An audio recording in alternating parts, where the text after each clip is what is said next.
Okay guys, good morning and welcome to the Rio Grande. Please watch yourself as we leave the station. We have pirates on the right hand side. Please keep your hands, your arms and legs inside the carriages at all times. Thank you.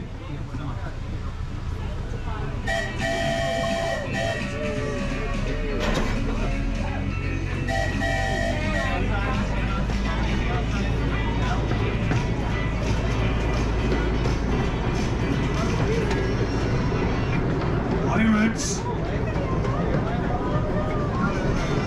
Okay then guys, as we leave the station and trundle up the hill, our first port of call will be Tornado Springs, the newest attraction here at Paultons Park. Now over on the driver's left hand side here, we have the Storm Chaser. And over in the far right hand corner, Al's Auto Academy.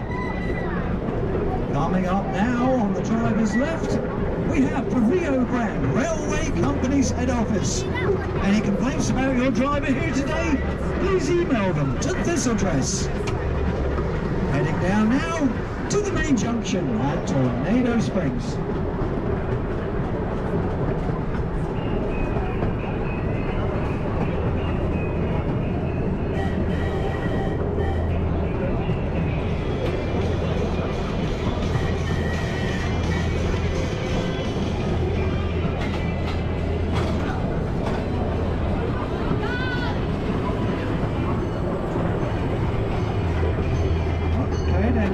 Our little nature train is getting off to a great start.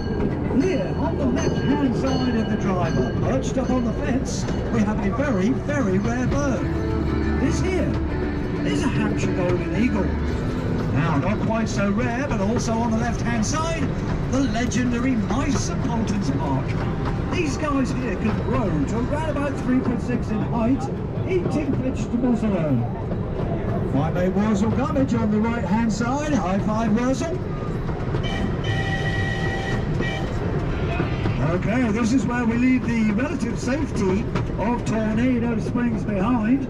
We'll cross the junction and into the deepest, darkest forest of Paultons Park. The last 2 or 3 trips in these woods, I've seen lions, I've seen tigers, and I've seen bears.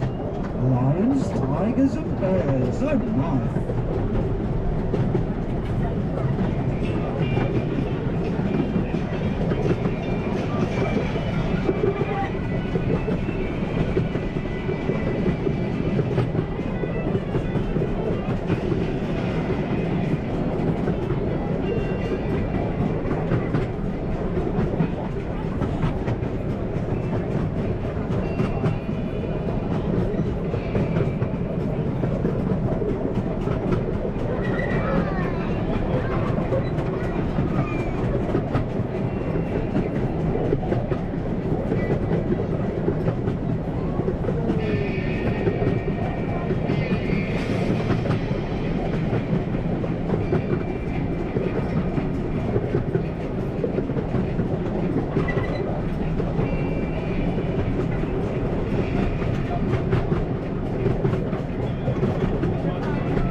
Okay then folks, as we leave the woods, let me share with you the history of Paultons Park. Now over to my right here we have the river stroke moat. Now this used to wrap itself totally around Paultons Park. The old manor house which existed here was built on an island. Now the manor dates back to 1086 and was originally owned by Glastonbury Abbey. Then passed on to a much more famous owner, what I'm sure you will have heard of. His name was Henry VIII. Now, when Henry finished with the manor, it moved to a family called the Sloane Stanley family. They had the manor for over 212 years, quite some time. Possibly the best thing they did for it was to employ a young landscape gardener to come in and do much of the landscaping you will see around the park today.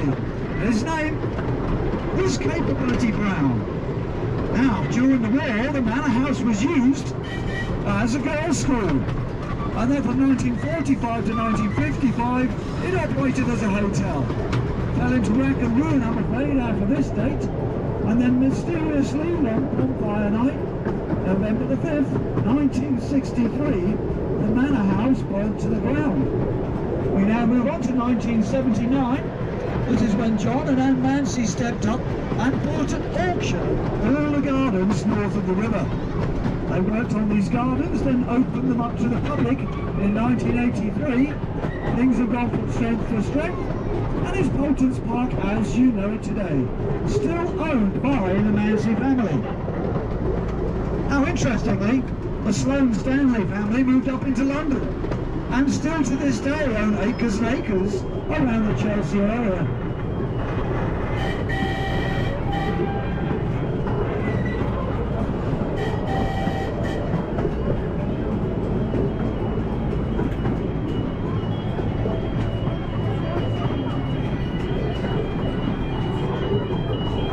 There we have it, guys. Around the next bend and we'll drop back into Paultons Station. And the exit for the station is at this end of the platform. My name's Graham, I hope you enjoyed the trip. I hope you enjoyed the history. And most of all, guys, I hope you have a tremendous day here in Paultons Park. Thank you very much indeed.